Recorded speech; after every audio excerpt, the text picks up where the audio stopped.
sallallahu alaihi wasallam.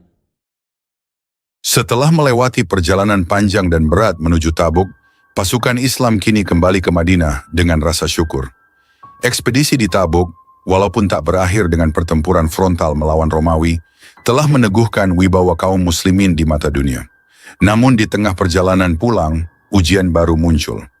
Kaum munafik yang menyusup dalam rombongan tentara Islam merencanakan sebuah aksi nekat, membunuh Rasulullah. Di samping itu, ketika tiba di Madinah, sambutan meriah menanti, disertai selingan kisah 3 orang sahabat yang tak ikut perang karena kelalaian. Mereka menjalani masa ujian berat yang akhirnya berujung pada taubat yang diterima Allah. Senja menyinari padang pasir saat pasukan Islam meninggalkan Tabuk. Langkah kaki unta dan kuda terdengar berat namun mantap. Dalam hati setiap prajurit terdapat kelegaan, tak ada bentrokan besar, sementara musuh pun undur diri. Di samping kelegaan itu, muncul kerinduan untuk segera bertemu keluarga di Madinah. Seorang prajurit laki-laki di barisan belakang berbicara pada temannya laki-laki. Alhamdulillah saudara, kita pulang tanpa banyak korban. Aku tak sabar memeluk istriku dan anak-anakku di Madinah. Temannya tersenyum menahan haru. Benar, aku pun ingin menceritakan bagaimana kita bertahan di padang pasir Tabuk. Semoga keluarga kita dalam keadaan baik. Sebagian sahabat masih kelelahan dan beberapa kendaraan pun nyaris roboh. Tetapi semangat pulang menambah energi baru. Di satu sisi, Rasulullah masih memimpin rombongan dengan ketenangan khas beliau. Di suatu titik perjalanan, Rasulullah memisahkan diri sedikit dari barisan utama. Beliau ditemani oleh Ammar bin Yaqud dan Huzaifah bin Al-Yaman. Mungkin hendak memeriksa jalur atau mencari tempat rehat sejenak.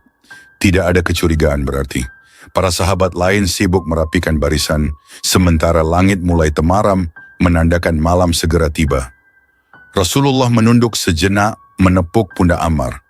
Mari kita melangkah perlahan, tak perlu jauh. Barisan kita sudah cukup dekat.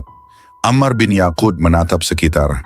Baik, ya Rasulullah, semoga tidak ada yang mencurigakan. Sedangkan Huzaifah menyusul di belakang, waspada seperti biasa.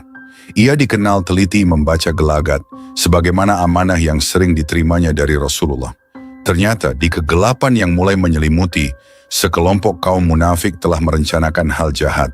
Mereka menutup wajah, berusaha agar tak dikenali, lalu menyiapkan kuda-kuda mereka untuk meringkus Nabi. Momen terpisahnya Rasulullah dari pasukan inti adalah kesempatan emas bagi mereka. Tiba-tiba terdengar derap kuda mendekat cepat ke arah Rasulullah. Ammar dan Huzaifah segera siaga. Ammar bin Yaqud membisik tegang ke Huzaifah. Ada penunggang kuda datang dari arah gelap. Sepertinya bukan sahabat kita. Huzaifah bin Al-Yaman bergegas maju, mencengkeram kendali kudanya. Bersiap, mereka tampak mencurigakan. Benar saja, sekawanan orang berkuda itu melonjak dengan gerakan agresif, seolah hendak menabrak Rasulullah. Malam yang gelap menambah kesan mencekam. Jantung Ammar dan Huzaifah berdegup kencang. Seorang munafik dari rombongan penunggang bersuara lirih. Kita percepat, tabrak dia sekarang. Namun Huzaifah yang gesit langsung bertindak. Ia menghalangi mereka dengan manuver tajam, menghunjam kuda-kuda para penyerang menggunakan gerakan cepat. Beberapa kuda penjahat itu terhenyak dan nyaris terjengkang.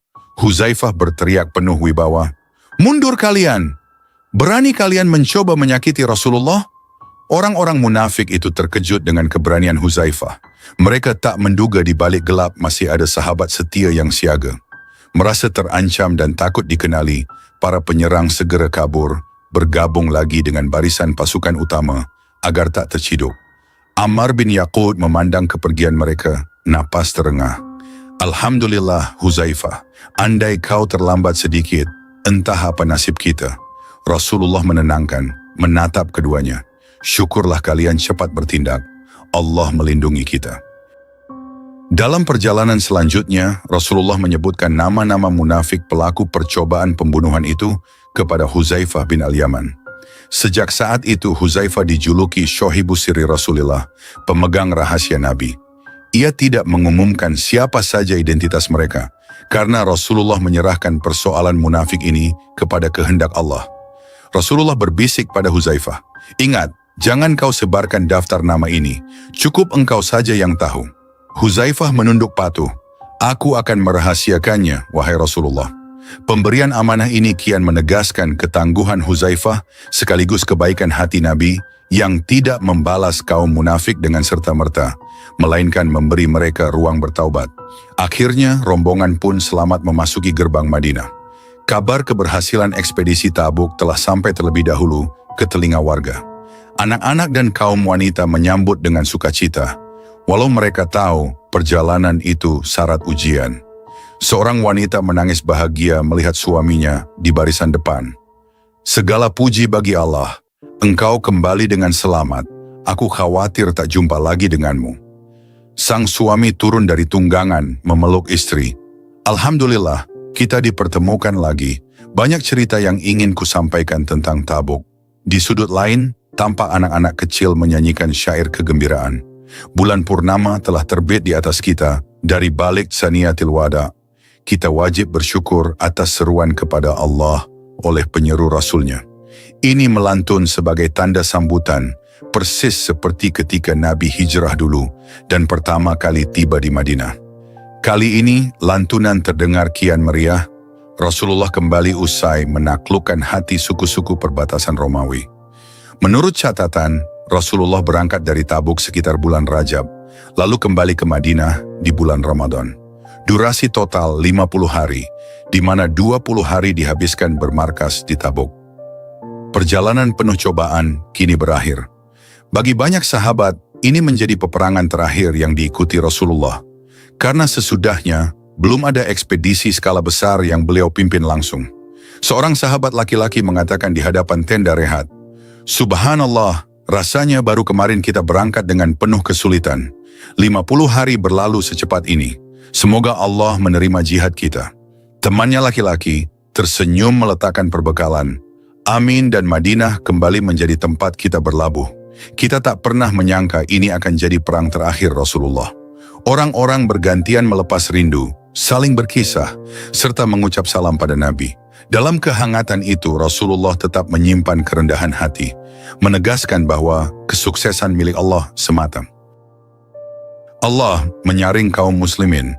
Perang Tabuk memang dikenal sebagai ujian bagi kaum muslimin. Kesulitan logistik dan situasi panas menuntut keikhlasan total. Tak heran, Allah menyatakan dalam firman-Nya bahwa Dia tidak akan membiarkan orang-orang beriman dalam keadaan kamu sekarang ini, sehingga Dia menyisihkan yang buruk dari yang baik. Al-Quran Surah Ali Imran, ayat 179. Pada akhirnya, setelah Rasulullah tiba di Madinah, terbukti ada 3 golongan yang tertinggal. 1, kaum munafik yang sengaja mencari-cari dalih. 2, orang yang benar-benar tak mampu uzur syar'i. 3 orang sahabat yang imannya tulus, namun keliru hingga tidak ikut perang karena kelalaian. Begitu pasukan Islam sampai di Madinah, orang-orang munafik yang sengaja mangkir segera mendatangi Rasulullah, melontarkan alasan palsu. Beberapa bersumpah di hadapan beliau, "Wahai Rasulullah, andai tak ada halangan." Seorang munafik memajukan diri, wajah pura-pura menyesal. "Demi Allah, ya Rasulullah, aku sudah bersiap sebenarnya. Namun mendadak keluargaku sakit, sehingga kuurungkan niat." Rasulullah hanya menerima alasan lahiriah mereka. Beliau tidak mempermasalahkan bukti-bukti tersembunyi. Rasulullah menyerahkan rahasia hati mereka kepada Allah. Jika memang mereka berdusta, itu urusan mereka dengan Sang Pencipta. Rasulullah menatap mereka tenang. "Baiklah, kami terima alasanmu. Tapi ingat, Allah Maha mengetahui yang gaib. Meskipun mereka lolos di hadapan publik, di mata Allah tindakan mereka tercatat, menambah gelap kemunafikan di hati. Sedangkan golongan kedua terdiri dari kaum muslimin yang benar-benar sakit, lemah fisiknya, atau tak punya bekal sama sekali. Allah menyatakan mereka tak berdosa jika tak ikut. Bahkan Rasulullah pernah bersabda bahwa mereka tetap meraih pahala sebagaimana ikut. Rasulullah bersabda di hadapan sahabat, "Sesungguhnya di Madinah ada orang-orang yang tidak menempuh perjalanan seperti kalian, tapi mereka bersama kalian karena mereka terhalang uzur." Para sahabat bertanya penuh penasaran, "Ya Rasulullah, walau mereka di Madinah?" Rasulullah menegaskan, "Ya, mereka di Madinah. Ini bukti keadilan Allah. Orang yang benar-benar punya kendala, namun berkeinginan kuat, tetap mendapat pahala niat. Terakhir, ada 3 sahabat yang bukan munafik dan tidak pula beruzur, tetapi secara jujur mengakui kelalaian mereka. Mereka adalah: pertama, Ka'ab bin Malik; kedua, Murarah bin Rabi; ketiga, Hilal bin Umayyah. Ketiganya lelaki beriman, namun terjebak penundaan dan kecerobohan hingga luput dari rombongan. Ketika Rasulullah kembali, mereka tak mau mengarang alasan palsu. Dengan jujur mereka mengaku, "Kami lalai ya Rasulullah." Ka'ab bin Malik menemui Rasulullah, wajah menunduk sedih. "Demi Allah, aku tak punya alasan. Hanya karena kecerobohan, aku melewatkan panggilanmu." Rasulullah memandang Ka'ab dengan sorot tegas, tapi berselimut kasih. "Engkau jujur, maka tunggulah keputusan Allah atasmu." Ketiga orang itu pun menahan napas. Sementara kaum munafik datang dengan dalih bohong, mereka malah memilih kejujuran, tak peduli risikonya.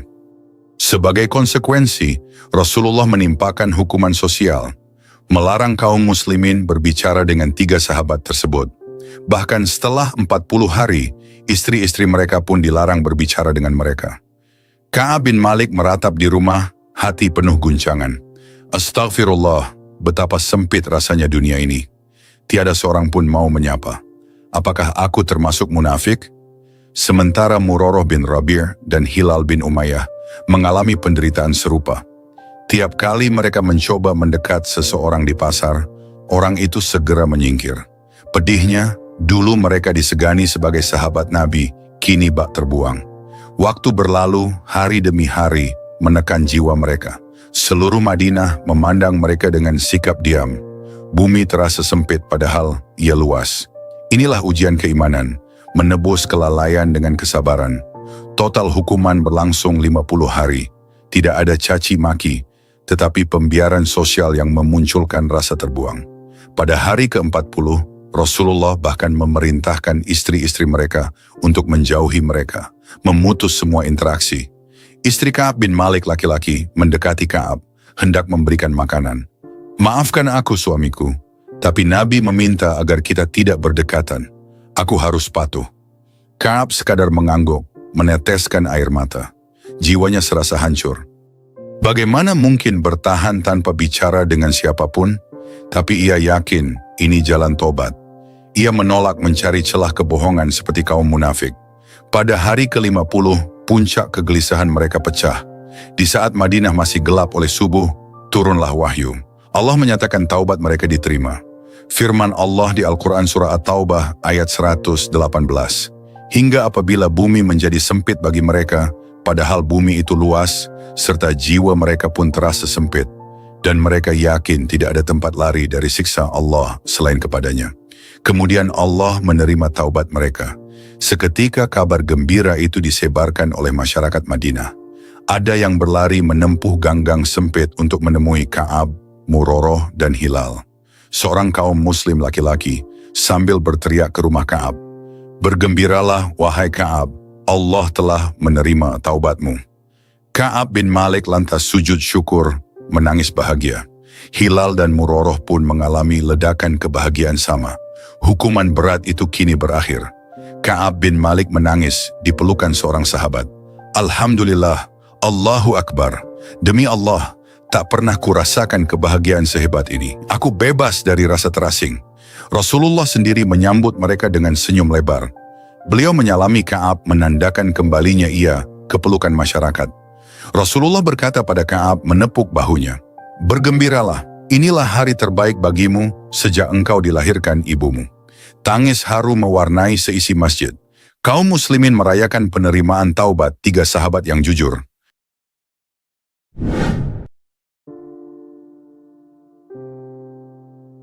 Dingin malam merayap perlahan ke setiap sudut kota Madinah. Usai perang Tabuk, umat Islam merasakan kedamaian yang baru setelah bertahun-tahun berjuang menghadapi musuh eksternal dan masalah internal. Namun takdir Allah ternyata menghendaki satu babak penutup bagi Abdullah bin Ubay bin Salul, tokoh munafik terkemuka yang selama ini kerap menjadi duri di balik ketenangan umat.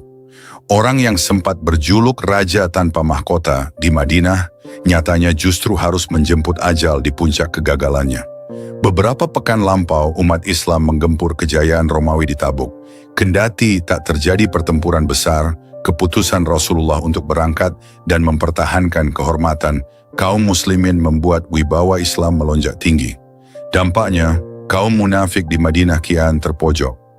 Masjid Dirar, tempat yang mereka bangun atas dasar nifak, dihancurkan sesuai perintah Allah.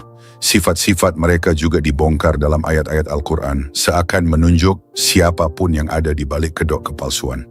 Kondisi ini membuat Abdullah bin Ubay, yang tadinya punya banyak pengaruh, perlahan kehilangan pamor. Ia tak lagi mampu menggerakkan intrik. Orang-orang pun semakin malas mendengar provokasi darinya. Seorang sahabat laki-laki berbicara pada rekan laki-laki di sudut Masjid Nabawi. "Tahukah kau setelah Tabuk, Abdullah bin Ubay tak lagi bersuara kencang, muslihatnya terbaca seluruh umat." Rekannya mengangguk. "Ya, Allah telah menyebabkan topeng mereka di surah At-Taubah. Tak ada lagi alasan kita toleransi keburukan semacam itu. Madinah seolah memasuki era penertiban. Tidak ada lagi kelonggaran berlebihan bagi penebar fitnah di dalam barisan muslim." Abdullah bin Ubay pun terpencil, kini hanya dikelilingi segelintir munafik setia. Sampai suatu hari, datang kabar bahwa Abdullah bin Ubay jatuh sakit. Mula-mula hanya demam biasa. Namun seiring berjalannya waktu kondisinya memburuk.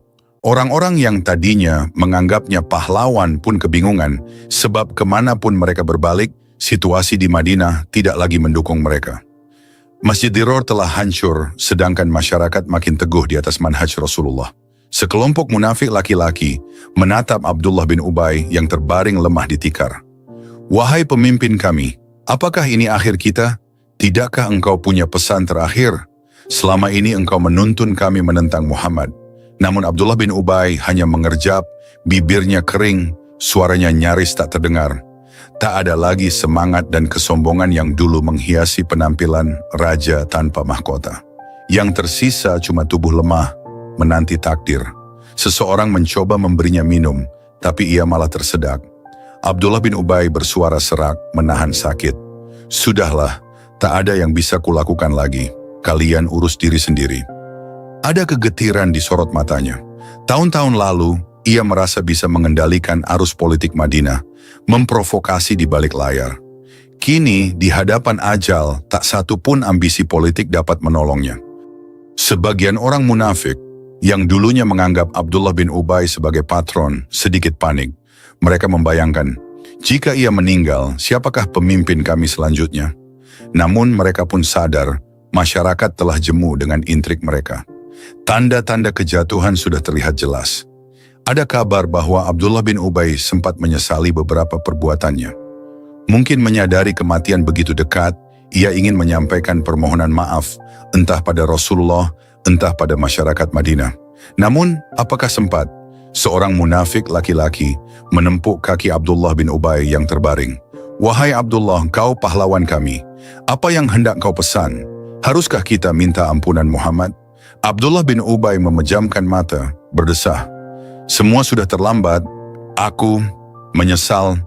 Tapi kata-katanya menggantung. Mungkin ia ingin menebus kesalahan, tapi kebesaran dirinya menahan. Ia menyadari kedekatan ajal. Orang-orang sekitarnya pun tergugu, tak tahu apa yang harus dilakukan. Akhirnya Abdullah bin Ubay meninggal dunia. Persis seperti gunung es yang mencair, kabar duka ini mengguncang Madinah. Bukan karena mereka menyayangi si pemimpin munafik, namun karena nama besarnya tak bisa dipungkiri. Ia pernah menjadi figur yang cukup disegani, raja tanpa mahkota sebelum Islam menata Madinah. Beberapa sahabat menatap satu sama lain, bertanya-tanya, apakah kita menyalatkannya atau tidak? Apakah kita memintakan ampun untuk dia atau biarkan saja? Seorang sahabat laki-laki menahan kerut di dahi, bertanya, bagaimana ini? Jika keluarga Abdullah bin Ubay meminta Rasulullah menyalatkan jenazahnya, apakah pantas? Temannya laki-laki menghela napas. Tindakan almarhum semasa hidupnya meresahkan kita. Tapi entahlah, Rasulullah selalu menunjukkan kebaikan hati. Dan benar, tak lama, rombongan keluarga dan pendukung Abdullah bin Ubay datang ke Rasulullah. Dengan wajah bermuram mereka memohon agar Nabi menyalatkannya. Sebagian sahabat kaget, mengingat betapa tokoh munafik ini kerap menebar fitnah. Ketika Rasulullah berniat mensyalati jenazah Abdullah bin Ubay, Umar bin Khattab menentangnya. Umar mengenang segala makar yang telah dilakukan si munafik. Baginya, menyalatkan berarti mendoakan seseorang yang menentang Allah dan Rasulnya hingga akhir hayatnya. Umar bin Khattab menahan langkah Nabi, wajah serius. Ya Rasulullah, dia pemimpin munafik yang menimbulkan fitnah sepanjang hidup. Apakah engkau akan menyalatkannya? Rasulullah menatap Umar dengan lembut, tapi juga menampakkan keyakinan. Beliau menyebut firman Allah yang mengizinkan beliau untuk memohon ampun atau tidak memohon ampun bagi orang munafik. Seakan Nabi hendak memberi kesempatan terakhir, barangkali ada hikmah bagi umat. Rasulullah menenangkan Umar, bukankah Allah berfirman agar aku boleh memintakan ampun atau tidak? Aku mencobanya, semoga ada kebaikan bagi umat. Umar menahan marah bercampur bingung. Bagaimanapun kecintaan Umar pada Islam membuatnya enggan mengampuni orang semacam Abdullah bin Ubay. Namun cinta Umar pada Rasulullah membuatnya tak mau melangkahi perintah. Maka ia menyingkir, menunduk, memberi jalan walau hatinya menggelegak.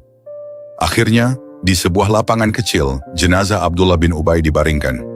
Para munafik dan keluarga almarhum menantikannya dengan wajah tertutup duka. Rasulullah hadir, memandang tubuh terbujur kaku yang pernah menjadi duri besar dalam dakwah Islam. Rasulullah menatap jenazah dengan sorot sayu. Inna lillahi wa inna ilaihi raji'un. Semoga Allah melimpahkan pengampunan bagi siapa yang Dia kehendaki.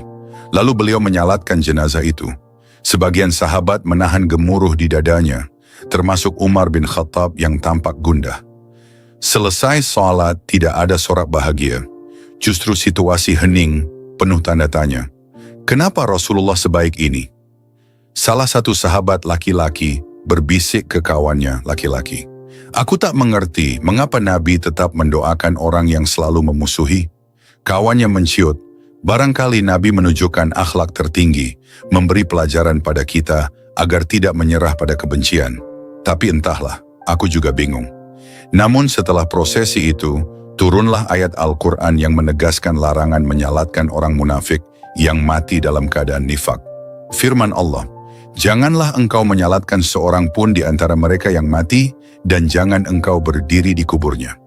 At-Taubah ayat 84. Ayat ini menolak tindakan Nabi yang menyalati Abdullah bin Ubay, sekaligus menegaskan kebenaran pendapat Umar. Umar bin Khattab menghela napas usai mendengar ayat. Subhanallah, rupanya Allah menegaskan kebenaran kata-kataku. Maafkan aku Rasulullah sebelumnya. Mendengar itu, Rasulullah mengusap bahu Umar dengan kasih. Rasulullah penuh kelembutan. Tidak apa, wahai Umar. Kita semua menanti keputusan Allah. Beliau turunkan ayat untuk menunjukkan ketetapan bahwa kaum munafik tak layak disalatkan. Peristiwa ini meninggalkan pelajaran abadi bagi umat. Bahwa akhlak Nabi sangat tinggi, mau memaafkan bahkan di ujung hidup si munafik. Namun, Allah menurunkan koreksi ilahi, tidak semuanya harus diperlakukan sama, terutama bila ia mati dalam kefasikan dan permusuhan. Dengan wafatnya Abdullah bin Ubay, era keonaran internal yang paling besar pun usai. Dialah raja tanpa mahkota, Madinah yang kerap mengipasi gejolak, merencanakan fitnah, menebar keraguan pada keimanan orang-orang. Sejak berdiri di ambang kekuasaan sebelum Rasulullah hijrah, ia selalu memupuk hasrat merebut kepemimpinan. Tetapi takdir berkata lain, Islam tumbuh kuat, dirinya semakin dipinggirkan, dan berakhir tanpa sempat mewariskan kepemimpinan solid bagi kaum munafik. Seorang sahabat laki-laki merenung usai pemakaman. Terkubur sudah kejahiliahan yang sering menentang Islam dari dalam. Mungkin masih ada beberapa munafik lain, tapi tiada lagi pemimpin sekuat dia. Rekannya laki-laki mengusap wajah. Benar, rasanya kota Madinah lebih damai. Walau sempat Nabi menyalatkan, tapi Allah menegur. Ini pertanda Allah tak membiarkan munafik merusak kita. Kematian Abdullah bin Ubay pun menjadi penutup resmi bagi gerakan munafik terbesar. Reruntuhan Masjid Dirar yang sudah dihancurkan semakin menandai runtuhnya pengaruh nifak. Kejadian ini menyadarkan masyarakat tentang beberapa hal. Pertama, Akhlak luhur Nabi. Meski tahu Abdullah bin Ubay adalah musuh internal, Nabi masih menunjukkan kemurahan hati menyalatinya hingga turun teguran Allah. Kedua, ketundukan pada wahyu. Setelah ayat melarang menyalati orang munafik, Rasulullah tak lagi mengulang tindakan itu. Umar pun terbukti benar mendahului wahyu. Ketiga, akhir kehidupan munafik. Tidak ada kejayaan di akhir, meski sempat berambisi jadi raja. Abdullah bin Ubay meninggal dalam keadaan terasing, menyesal di penghujung nyawanya. Seorang Ansyar laki-laki bicara pada penduduk laki-laki di depan Masjid Nabawi. Dulu kita sering takut pada fitnah si munafik. Ternyata ajal menjemputnya dalam keadaan hina. Semoga kita dihindarkan dari nifak. Penduduk membalas menunduk khusyuk. Amin. Sungguh tak berguna kelicikan itu akhirnya. Wafatnya Abdullah bin Ubay bin Salul menjadi penanda hilangnya figur sentral kaum munafik. Ia jatuh sakit tak lama usai kerajaan, nifaknya hancur, lalu meninggal di tengah masyarakat yang tak lagi menghormati gagasannya. Ada permintaan maaf yang terlambat, barangkali di ujung nafas ia menyesal, tapi semua keburukan masa lalu sulit terhapus begitu saja. Rasulullah dengan akhlak mulia sempat berniat mensyalati dan memohon ampun bagi dia. Namun, teguran turun dari Allah melalui ayat Al-Quran. Janganlah engkau menyalatkan seorang pun yang mati di antara mereka. Rasulullah tunduk pada ketentuan ilahi, meski hatinya selalu condong pada pemaafan. Umar bin Khattab, yang awalnya menentang keras, akhirnya dibenarkan wahyu. Sejak itu kaum munafik kehilangan figur utama mereka. Sisa-sisa pengikut Abdullah bin Ubay kian tak berdaya, sementara umat Islam melangkah tegap menata Madinah dengan ketegasan dan keadilan. Berakhirlah keonaran internal terbesar, menutup drama panjang gangguan dari dalam. Bagi generasi setelahnya, kisah ini menjadi pelajaran. Tiada gunanya menentang Allah dan Rasul dari dalam barisan Islam. Ambisi politik dan nifak pasti berujung tragis. Kematian Abdullah bin Ubay menorehkan jejak bahwa segala tipu daya di dunia tak akan menyelamatkan dikala ajal tiba.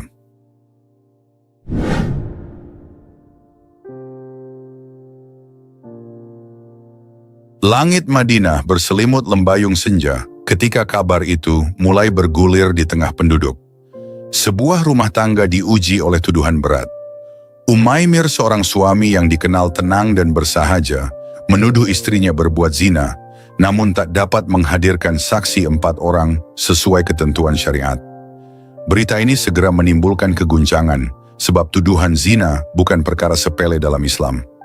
Seorang warga Madinah laki-laki menyapa rekannya laki-laki di sebuah gang. Benarkah isu yang beredar itu, bahwa Umaymir menuduh istrinya berzina? Rekannya terlihat resah. Itulah kabar yang kudengar. Katanya beliau hendak membawa masalah ini ke hadapan Rasulullah. Sungguh semoga Allah memberikan jalan terbaik.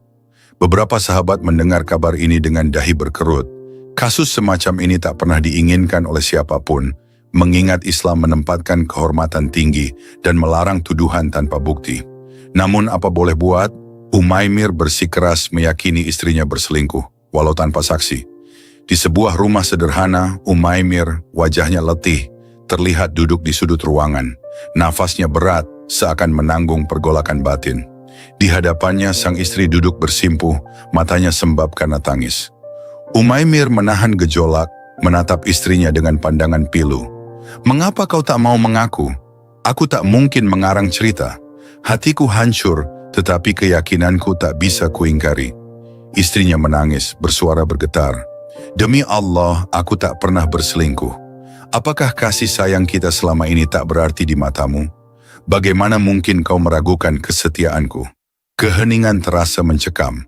Tumpukan pertanyaan bercampur emosi menyesakkan dada keduanya. Mereka sama-sama merasa benar. Tidak ada saksi, hanya keyakinan dan tuduhan. Bagaimana menyelesaikannya? Menjelang malam, Umaymir memutuskan untuk menemui Rasulullah di Masjid Nabawi. Pikiran kalut dan amarah membakar dadanya, tapi ada pula kesedihan yang tak terelakkan. Cinta dan kekecewaan bertarung di lubuk hati. Para sahabat yang melihat Umaymir datang dengan wajah kusut segera sadar ada perkara penting. Sejumlah orang berusaha menahan, meminta agar ia mempertimbangkan lagi. Namun Umaymir tetap melangkah, meneguhkan langkah menuju Rasulullah. Umaymir kepada salah satu sahabat laki-laki yang menghadang. Aku harus menyampaikan hal ini kepada Nabi. Ini bukan soal enteng. Aku tak bisa menutupinya. Sahabat menenangkan, menepuk pundak Umaymir. Baiklah, semoga Allah membimbingmu. Tapi ingat, jangan sampai menzalimi istrimu. Kalau engkau tak punya saksi 4 orang, Umaymir menatap dengan sedih. Justru itu yang kupikirkan. Aku yakin ia bersalah, tapi 4 saksi tak mungkin kudapat. Bagaimana Islam mengatur perkara seperti ini? Sang sahabat hanya bisa mendesah, sementara Umaymir terus melangkah. Rasulullah sedang berbincang dengan beberapa sahabat di salah satu sudut masjid, menenangkan jiwa-jiwa yang dilanda pelbagai masalah. Begitu melihat kehadiran Umaymir, beliau menenangkan para sahabat, mengisyaratkan agar memberi kesempatan padanya. Keesokan harinya, Umaymir dan istrinya dihadirkan langsung di depan Rasulullah. Suasana tegang menyelimuti pertemuan itu. Beberapa sahabat terpercaya hadir sebagai saksi proses, meski mereka tidak menyaksikan dugaan perzinaan. Pandangan mata kaum muslimin penuh harap. Bagaimana Nabi memutuskan perkara yang tak punya saksi ini? Rasulullah melihat Umaymir dengan sorot empati. Wahai Umaymir, kabarnya engkau menuduh istrimu berzina. Apakah itu benar? Umaymir suaranya parau menahan tangis. Ya Rasulullah, aku yakin demikian. Tapi mana mungkin ku dapat 4 saksi? Aku tak punya bukti selain keyakinanku. Istrinya terisak menangkis tuduhan. Wahai Rasulullah, itu semua fitnah. Aku tak pernah melanggar. Demi Allah, suamiku telah salah sangka. Rasulullah menatap keduanya bergantian, membaca kecamuk di raut wajah mereka. Beliau paham ini bukan perkara sepele, sebab tuduhan zina memiliki sanksi berat. Tetapi bagaimanapun, syariat mewajibkan 4 saksi. Bila tak ada saksi, sang penuduh terancam hukum qadzaf, menuduh zina tanpa bukti.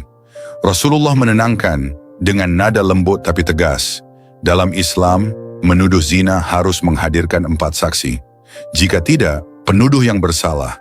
Namun Allah mengizinkan li'an untuk kasus suami istri yang tak dapat menghadirkan saksi.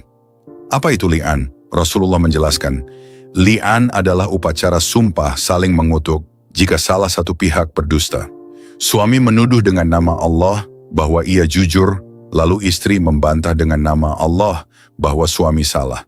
Jika suami tidak membuktikan tuduhannya, maka dialah yang berdosa kecuali benar. Tetapi tanpa 4 saksi, mereka tak bisa menghukum istri.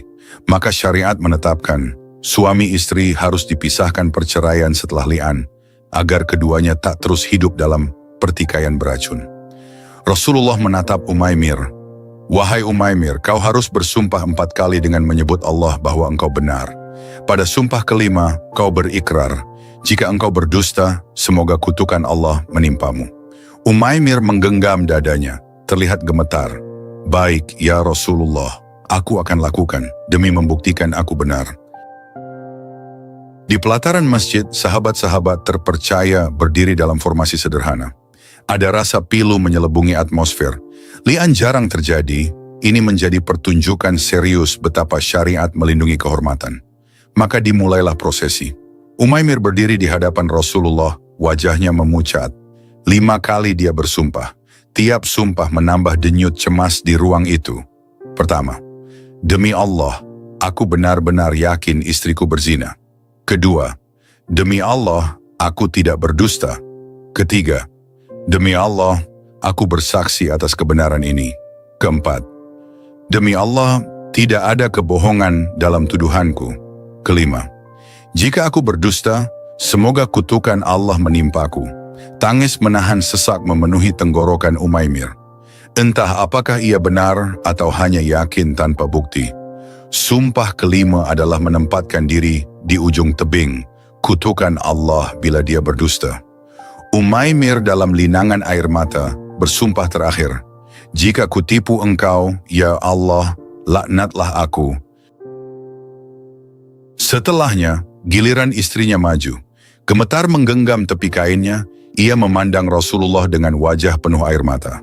Beberapa sahabat wanita menahan napas, merasakan pilu mendalam, Bagaimana seseorang difitnah tanpa bukti, tapi tak mampu membersihkan nama kecuali dengan li'an. Pertama, demi Allah, suamiku keliru. Kedua, demi Allah, aku tidak berzina. Ketiga, demi Allah, tuduhan ini palsu. Keempat, demi Allah, aku bersih dari dosa itu. Kelima, jika aku berdusta, semoga kemurkaan Allah menimpaku. Suasana lebih menyesakkan saat sumpah kelima diluncurkan. Tersirat isak tangis di antara para saksi. Apakah benar istri ini tak bersalah? Ataukah dia sekadar menyangkal? Istri menangis bersumpah terakhir. Jika aku berdusta, ya Allah, jatuhkan kemurkaanmu atasku. Ketika kalimat itu diucapkan, udara bagai berhenti. Tidak ada sorak, tidak ada tepuk tangan, hanya keheningan menembus dinding masjid. Masing-masing hati bergolak, betapa dahsyatnya hukum Allah. Setelah prosesi li'an selesai, Rasulullah mengumumkan bahwa suami istri ini wajib dipisahkan.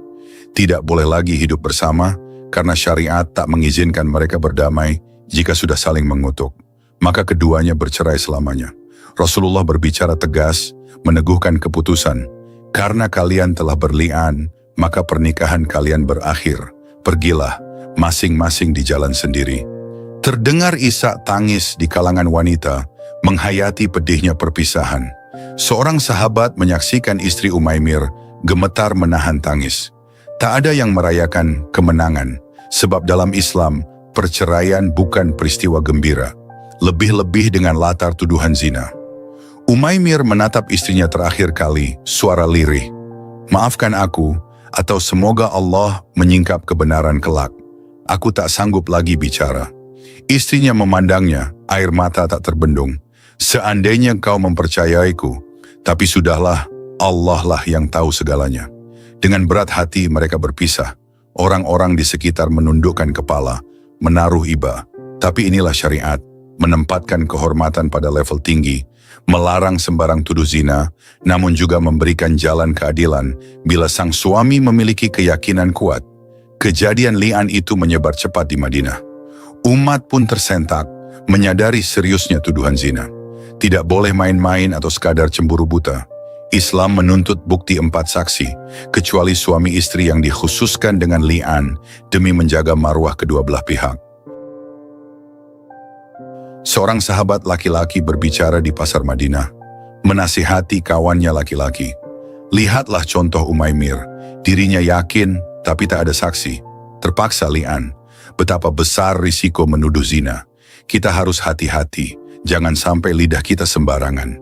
Kawannya mengangguk serius. Benar, jika tak ada bukti, lebih baik diam dan selesaikan secara arif. Sungguh menakutkan melihat mereka bercerai seperti itu. Rasulullah pun menegaskan kepada masyarakat, jangan meremehkan masalah kehormatan. Siapa saja yang menuduh orang lain berzina tanpa bukti, maka ancaman hukumnya berat. Kata-kata beliau menggema, menambah kewaspadaan orang-orang dalam menjaga ucapan. Bagi Umaymir dan istrinya, perceraian ini menyisakan luka mendalam. Tak ada kata maaf yang cukup menenangkan. Ada yang meyakini sang istri tak bersalah, ada pula yang memihak Umaymir. Namun syariat telah memutuskan, mereka tak boleh rujuk. Masyarakat pun mengambil ibrah bahwa pengaturan syariat ini menjaga kehidupan rumah tangga dari ketidakpastian. Tetangga wanita menemui mantan istri Umaymir, menenangkan. Sabarlah, saudari, mungkin Allah punya rencana lebih baik. Kau sudah bersumpah, yakinlah Allah menilai kejujuranmu. Mantan istri Umaymir menangis terisak. Aku hanya berharap Allah menampakkan kebenaran di akhirat kelak. Bagiku, semua sudah berakhir di dunia ini. Kejadian li'an antara Umaymir dan istrinya menyuguhkan sederet hikmah. Pertama, menjaga kehormatan. Islam amat ketat soal tuduhan zina. 4 saksi wajib, agar orang tak mudah mencemarkan nama orang lain. Kedua, ketegasan syariat. Jika benar-benar yakin suami bersumpah, istri pun bersumpah menolak, mereka dipisahkan, tak ada jalan tengah. Ketiga, dampak emosional. Masyarakat merasakan betapa pahitnya perceraian semacam ini, diwarnai tangisan, penyesalan dan perpecahan tak terhindarkan. Keempat, pedoman zaman berikutnya. Dari kasus ini, umat tahu bagaimana tata cara li'an jika terjadi di masa mendatang. Rasulullah menutup sidang li'an dengan sabda di depan sahabat. Pelajarilah dari kasus Umaymir. Tuduhan zina tanpa saksi 4 orang adalah perkara besar. Li'an jadi jalan terakhir, tetapi ingat, jangan pernah menyepelekan fitnah zina. Li'an Umaymir dan istrinya menjadi cerita tragis dalam sejarah Madinah. Di satu sisi, suami meyakini perselingkuhan. Di sisi lain, istri bersikukuh dia korban fitnah. Tanpa saksi 4 orang, mereka menempuh jalur syariat. Sumpah saling mengutuk. Dampaknya, rumah tangga hancur. Setelah itu, Madinah diliputi suasana iba dan haru.